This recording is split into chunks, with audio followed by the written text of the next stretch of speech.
Hello friends, Excel में अब हम देखते हैं कि रोज़ और कॉलम्स को हम कैसे एक पर्टिकुलर साइज़ में एडजस्ट कर सकते हैं। हमारे सामने अभी स्क्रीन पर रोज़ नाम की शीट ओपन है।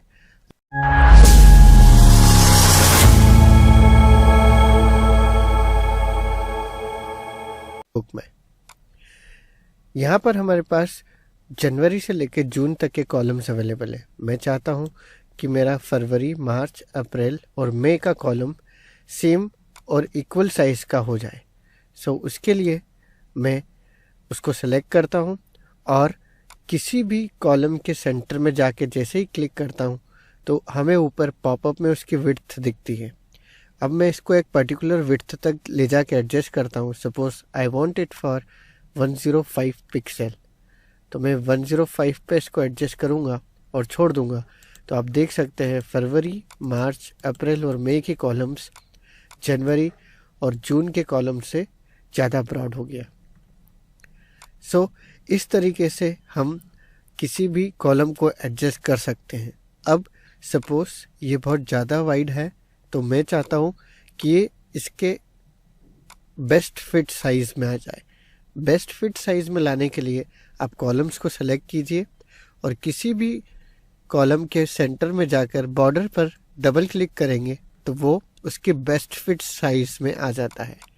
बेस्ट फिट साइज़ यानी उस कॉलम के अंदर जितना डाटा है उतने डाटा के हिसाब से उसकी विड्थ एडजस्ट हो जाती है।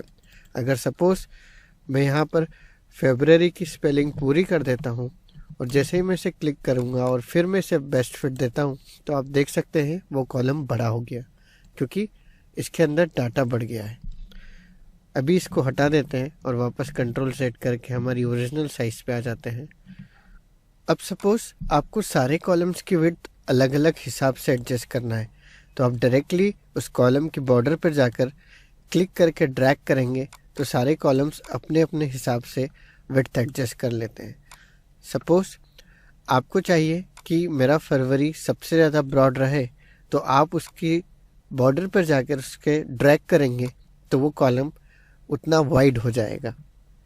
सेम अगर आपको अब उसे वैसे तरीके से नहीं चाहिए, आप चाहते हैं कि सारे कॉलम्स सेम साइज़ के रहें, तो आप सारे कॉलम्स को सेलेक्ट कीजिए और बॉर्डर पर डबल क्लिक कीजिए तो सारे कॉलम्स आपके फरवरी से लेकर जून तक सेम साइज़ के हो गए, यानी कि वो उसके बेस्ट फिट पे आ गए। अगर हम स्क्रीन पे देखें तो हमारे पास सारे है। अगर हम किसी कॉलम को बहुत ज़्यादा छोटा कर देते हैं तो उसके अंदर वाले डाटा हैश के फॉर्मेट में आ जाते हैं।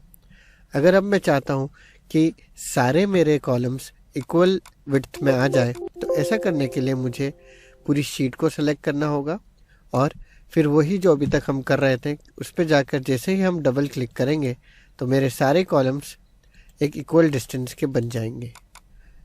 इसी तरह से हम रोज़ की हाइट को भी एडजस्ट कर सकते हैं। अगर हम चाहते हैं कि हमारे रोज़ अलग अलग हाइट से दिखे तो वैसे भी हम कर सकते हैं, और अगर हम चाहते हैं कि सारे इक्वल हाइट में रहें तो हम जिस तरह से कॉलम एडजस्ट करते थे उसी तरह से रोज़ को भी एडजस्ट कर सकते हैं।